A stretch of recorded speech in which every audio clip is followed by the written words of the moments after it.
Good morning, welcome to KD classes.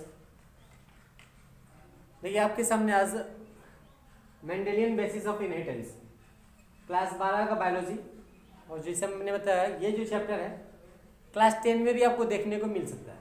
मिलता है क्या? देखने है।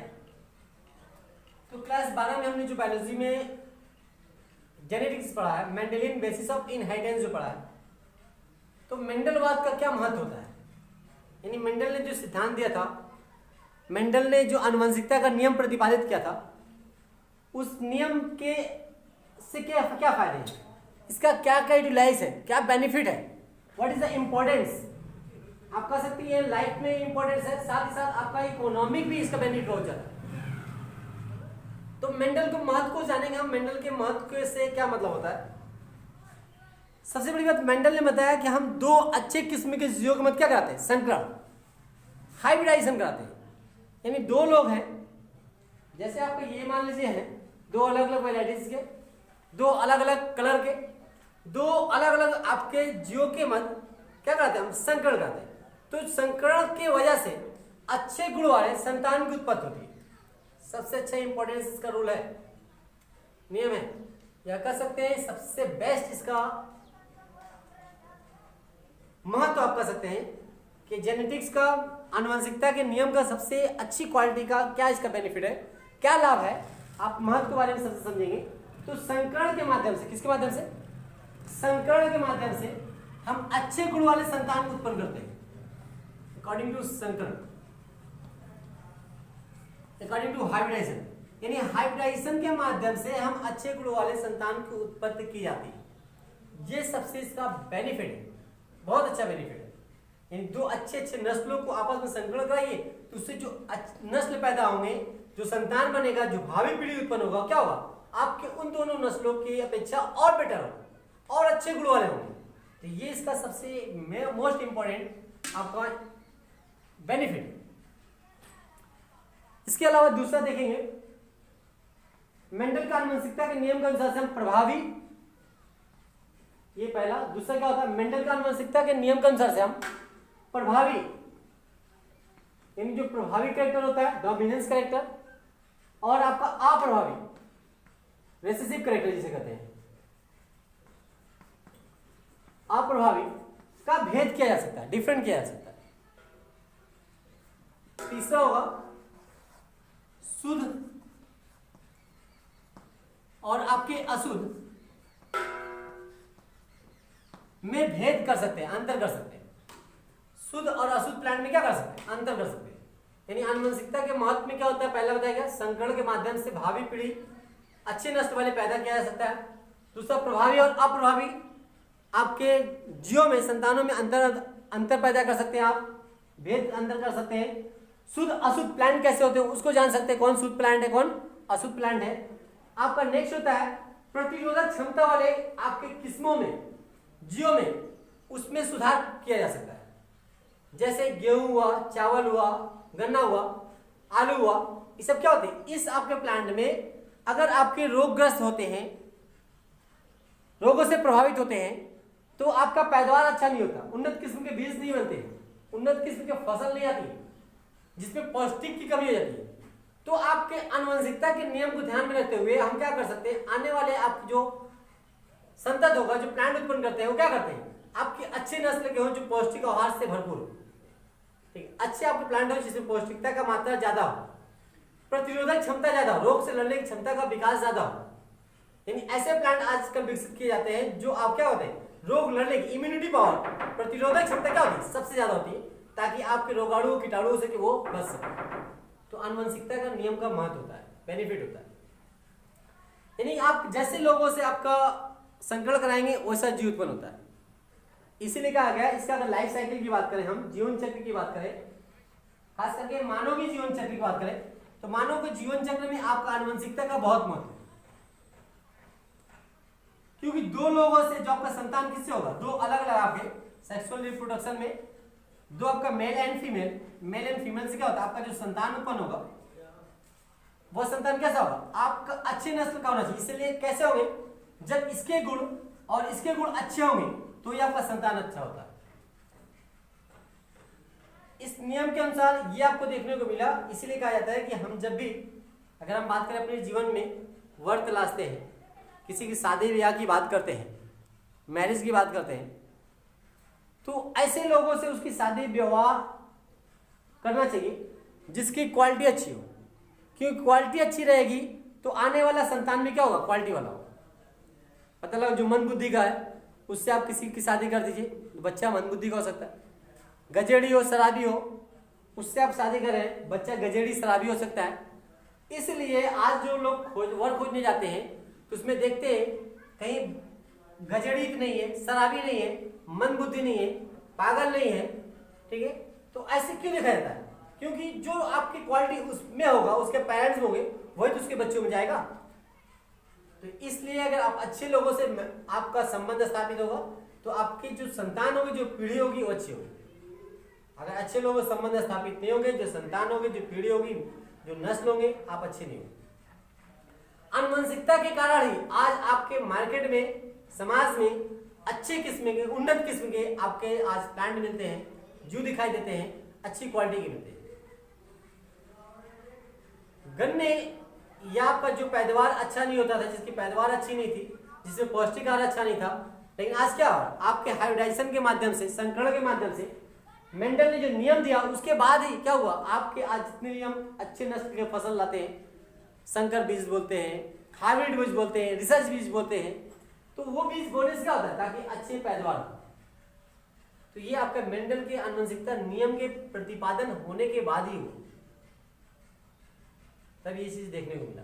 तो आपका, आप लिख सकते हैं मेंडल के महत्व के बारे में जब पूछा जाए, या मेंडल के आनुवंशिकता के आर्थिक महत्व क्या होता है उसके बारे में जब पूछा जाए, तो अपने मन से आप जितना भी चाहें आप पॉइंट बना सकते हैं, ठीक है। जैसे मैंने 7-8 पॉइंट आपको बताया, तो उसके अलावा भी और पॉइंट आप बनाए जा सकते हैं, यूज किए जा सकते हैं। ये बहुत इंपॉर्टेंट इसका रोल है, महत्व होता है। आइए इसके बाद जानेंगे मेंडल के नियमों का अपवाद। अपवाद किसे कहेंगे? जो मेंडल के नियमों को ना पालन ना करे, तो क्या है अपवाद। यानी मेंडल के नियमों का जो पालन ना करे वो क्या हुआ, अपवाद हुआ। अपवाद की संख्या थोड़ी सी होती है, बहुत कम मात्रा में होती है। तो हम मेंडल के नियमों का अपवाद के बारे में पढ़ेंगे, जिसमें आपका आता है इनकम्प्लीट डोमिनेंस। अपवाद में आप पहला पढ़ेंगे जो खास करके होता है इनकम्प्लीट डोमिनेंस।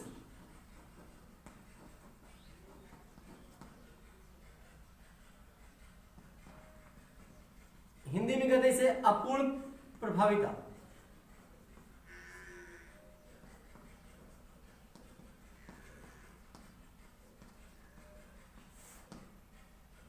मेंडल के नियम, यानी मेंडल के नियम अपवाद किसे कहेंगे? आपके जब दो या दो से अधिक विपरीत लक्षण वाले जीवों के मध्य क्रॉस कराते हैं, संकरण कराते हैं, तो संकरण कराने के उपरांत प्रथम पीढ़ी में, फर्स्ट पीढ़ी में आपका प्रभावी लक्षण दिखाई देता है, प्रभावी लक्षण दिखाई देता है।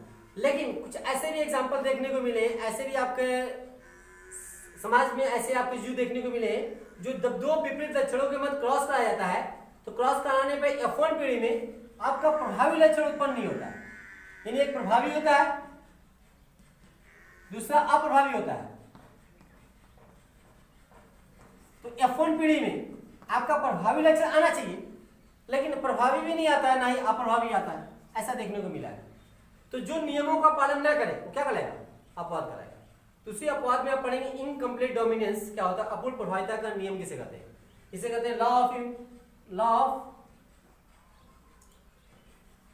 इनकम्प्लीट डोमिनेंस, अपूर्ण प्रभाविता का नियम के माध्यम से मेंडल के नियम का अपवाद की हम व्याख्या करेंगे। आइए देखते हैं।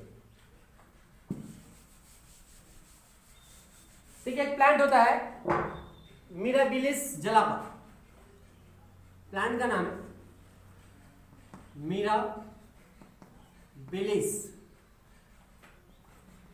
जलापा, ये प्लांट का नाम होता है।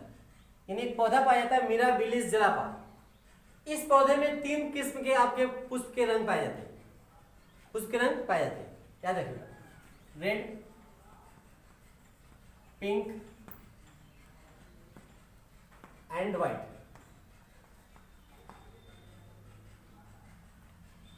हम जानते हैं अगर मान लीजिए जब लाल यानी मिराबिलिस जलापा पौधे, जिसे गुलाबास के नाम से भी जानते हैं, याद रखिएगा किस नाम से, गुलाबास, मिराबिलिस जलापा को हम गुलाबास के नाम से जानते हैं। इसका एक नाम और है फोर ओ क्लॉक, फोर ओ क्लॉक, फोर ओ क्लॉक प्लांट। एक और नाम से भी में भी है जानते हैं, शांत है प्रिमरोज, इसका नाम है। यानी एक ही पौधे को हम कई नाम से जान सकते हैं। याद रखिएगा एग्जाम में कई नाम से पूछते हैं। मिराबिलिस जलापा का अपूर्ण प्रभाविता की व्याख्या कीजिए।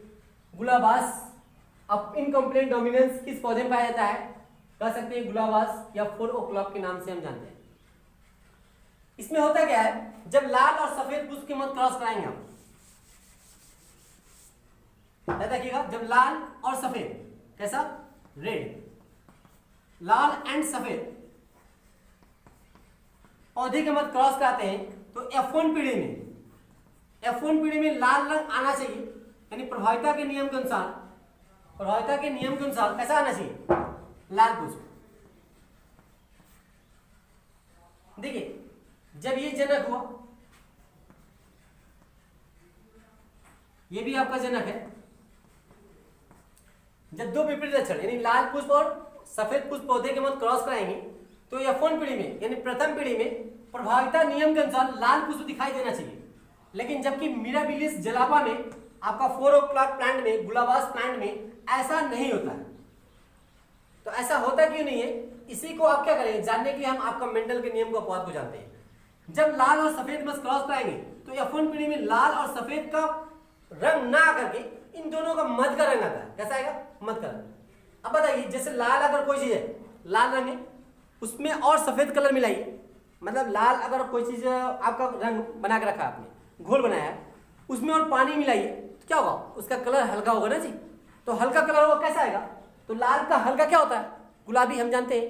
तो उसी प्रकार से लाल और सफेद में जब क्रॉस कराया गया तो आपका F1 पीढ़ी में लाल ना आकर के कैसा आया, पिंक कलर का प्लांट दिखाई दिया। कैसा दिखाई दिया, पिंक कलर, कैसा, पिंक कलर। तो ये पिंक कलर कहां से आएगा, इन दोनों का मध्य का है, मिडिल का है। तो प्रभाविता का नियम लागू नहीं हो रहा है, पुल प्रभावी नहीं हो रहा है, क्या हो रहा है, अपुल प्रभावी हो रहा है। यानी ये प्रभावी कैरेक्टर है लेकिन पूर्ण रूप से यहाँ प्रभावी नहीं है। तो पूर्ण रूप से प्रभावी ना होने के कारण इसको हम क्या कहते हैं, इनकम्प्लीट डोमिनेंस, अपूर्ण प्रभावी। यानी प्रभावी होने वाला था लेकिन नहीं हो पाया, इसलिए क्या कहेंगे, अपूर्ण प्रभावी कहेंगे। इसी को हम अपूर्ण प्रभाविता का नियम के नाम से जानते हैं। देखिए आपका साइटोजेनेटिकल व्याख्या जब का बात करेंगे हम, तो साइटोजेनेटिकल व्याख्या के अनुसार मिराबिलिस जलापा ये प्लांट में अगर हम देखेंगे जो रेड फ्लावर होगा, रेड फ्लावर का एलील क्या हो जाएगा, कैपिटल आर, कैपिटल आर। दूसरा जो व्हाइट फ्लावर होगा, व्हाइट फ्लावर के एलील क्या हो जाएगा, स्मॉल आर, स्मॉल आर। अब देखिए जब क्रॉस कराएंगे तो ये आपका लाल पुष्प, यहां लिखेंगे रेड फ्लावर, क्रॉस करेंगे किसके, विपरीत लक्षण वाले, यानी आपका सफेद पुष्प वाले पौधे से। ये आपका व्हाइट फ्लावर, पहले आपको क्रॉस कराने से पहले क्या बनेगा, युग्मक, गैमेट। तो समयुग्मक ही है, याद रखिएगा। होमोजाइगस कैसा है, होमोजाइगस, होमोजाइगस है तो एक प्रकार का युग्मक बनाएगा, कैपिटल आर। ये भी समयुग्मक ही, इन दोनों की युग्मक समान है तो समयुग्मक है तो क्या आएगा, एक प्रकार का युग्मक बनेगा, small R. This is a gamete. अब ये गैमेट आपस में फ्यूज करेगा, तो फ्यूज करेगा क्या बनेगा, कैपिटल आर, स्मॉल आर। तो कैसा, ये लाल है, ये सफेद, जबकि ये क्या है, पिंक कलर। कैसा है, पिंक, पिंक फ्लावर।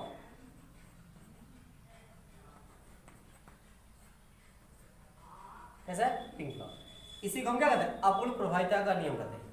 यानी जब आपके मिराबिलिस जलापा में लाल और सफेद पुष्प के मध्य क्रॉस कराया जाता है तो F1 पीढ़ी में लाल रंग ना दिखाई दे के आपको लाल और सफेद के मध्य का रंग दिखाई देता है जो पिंक कलर का होता है। इसी क्रिया को हम अपूर्ण प्रभाविता के नियम के अनुसार जानते हैं। जब इस आपके संकर यानी संकर आपके पौधा जो पिंक कलर होगा, संकर होगा, इस संकर पौधे जब स्वपरागण कराएंगे, क्या कराएंगे, स्वपरागण। यानी आपका पिंक कलर और पिंक कलर के मध्य जब क्रॉस कराएंगे तो दूसरे पीढ़ी में किसमें, आर आर और आर आर, यानी स्वपरागण करा रहे, सेल्फ पॉलिनेशन हम लिखते हैं, सेल्फ पॉलिनेशन, इसे कहते हैं स्वपरागण। जब कराएंगे तो दूसरे पीढ़ी में आपका 3 तरह के आपके रंग वाले पुष्प दिखाई देंगे। ये देखिए capital R, capital R, capital R, small R, capital R, small R, small R, small R. ये आया। ये कैसा होगा? रेड। ये कैसा होगा? हाइब्रिड है, हाइब्रिड होगा क्या होगा? पिंक। ये कैसा होगा? पिंक। ये कैसा होगा? व्हाइट। यानी 2 शुद्ध पौधे आएंगे, यानी लाल एक शुद्ध दिखाई देगा, एक सफेद शुद्ध दिखाई देगा, और जो अशुद्ध पौधा होगा वो आपका हाइब्रिड होगा, अर्थात अशुद्ध जो होगा वो कैसा होगा? पिंक कलर होगा। कैसा होगा? Pink colour. तो इसका अनुपात देखेंगे दूसरी पीढ़ी में 1:2, 2:1, ये इसके अनुपात आएंगे। यानी 1:1 रेड फ्लावर, 2 आपके पिंक फ्लावर और 1 आपके व्हाइट फ्लावर, आपका अनुपात आएगा। इसी क्रिया को अपूर्ण प्रभाविता के नियम के अनुसार के नाम से आता है। बहुत सिंपल सा है, आप समझिए, नोट कीजिएगा। फिर से देखिएगा, अब मेंडल के नियम का अपवाद, यानी आपका जो मेंडल के नियम का पालन ना करे, प्रभाविता के नियम के अनुसार जब 2 विपरीत जनक के मध्य क्रॉस कराया जाता है, F1 पीढ़ी में प्रभावी लक्षण दिखाई देते हैं। लेकिन कुछ ऐसे भी जीव जंतु होते हैं, ऐसे प्लांट होते हैं, ऐसे जीव होते हैं, जब 2 विपरीत लक्षणों के मध्य क्रॉस कराया जाता है, F1 पीढ़ी में प्रभावी लक्षण ना करके आपके उन दोनों जीवों के मध्य का लक्षण आता है। जब दोनों जीवों के मध्य का लक्षण दिखाई देता है, इस क्रिया को कहते हैं अपूर्ण प्रभाविता का नियम। तो अपूर्ण प्रभाविता के नियम के अनुसार हम मेंडल के नियमों का अपवाद की व्याख्या करते हैं। तो ऐसा प्लांट है मिराबिलिस जलापा, जिसे हम फ्लोर ऑफ क्लॉक के नाम से जानते हैं, गुलाबास के नाम से जानते हैं, शांत प्रिमरोज के नाम से भी जाना जाता है। इन पौधे में आपके लाल और जब सफेद पुष्प के मध्य क्रॉस कराया तो पहले पीढ़ी में प्रभावी नियम के अनुसार लाल आना चाहिए, लेकिन लाल ना आगे गुलाबी कलर का पुष्प दिखाई देता है। तो गुलाबी कलर का पुष्प क्या है? अपूर्ण प्रभाविता का एग्जाम्पल है। और फिर जब इसका स्वपरागण कराते हैं तो दूसरी पीढ़ी में 3 तरह के पुष्प दिखाई देते हैं, लाल पुष्प, गुलाबी पुष्प और सफेद पुष्प। तो गुलाबी पुष्प क्या बता रहा है? ये अपूर्ण प्रभाविता को शो कर रहा है, यानी लाल और सफेद के मध्य का रंग प्रकट कर रहा है, इसीलिए इसे हम कहते हैं इनकम्प्लीट डोमिनेंस के नाम से जानते हैं। ये हो गया अपवाद।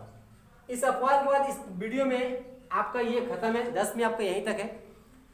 फिर इंटर में आपका इससे थोड़ा सा हायर लेवल पर हम चलेंगे। जब मेंडल के नियम का अपवाद आया तो उसमें कुछ संशोधन किया गया, साइंटिस्ट ने, वैज्ञानिकों ने क्या किया? संशोधन करके आपके मेंडल के कॉम्प्लेक्स नियम को और सरल तरीके से व्याख्या किया, जिसे हम न्यू मेंडेलियन के नाम से जानते हैं, नौ मेंडलवाद के नाम से जाना जाता है। तो नौ मेंडलवाद में क्या चीज होती है उसके बारे में हम पढ़ेंगे। न्यू मेंडेलियन क्या है, कैसे आपका नौ मेंडेलियन का उत्पन्न हुआ, कैसे आपका नौ मेंडेलियन की उत्पत्ति हुई, उसके बारे में जानेंगे। कौन कौन से उसमें कैरेक्टर्स होते हैं, लक्षण होते हैं, जिसकी वजह से हम व्याख्या करेंगे। तो आज के लिए वीडियो में इतना ही, तब के लिए थैंक यू।